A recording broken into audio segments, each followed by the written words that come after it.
In this video, we'll look at how chat responses can be shared in SCiNiTO even with people who do not have access to SCiNiTO AI. At the top right corner of every AI chat response, you'll see a share option. By clicking on it, you can share the full chatbot response with colleagues or external collaborators. Before creating a shareable link, you can optionally set an expiration date for the link. If you don't set an expiration date, the generated link will remain active indefinitely. Once you're ready, click Create Share Link to generate the shareable link. Anyone who receives this link and opens it will be taken directly to the AI chat response page. Even if they do not have a SCiNiTO account, they can still view the complete chatbot answer along with its references. After creating a link, you can manage it from the Manage Links tab. From there, you can edit the expiration date for links that were created without one, modify the duration of an existing expiration date, or permanently delete a shared link.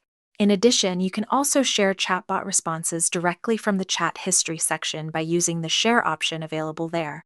This makes it easy to securely share AI-generated insights, control access duration, and collaborate with others, all without requiring them to log into SCiNiTO.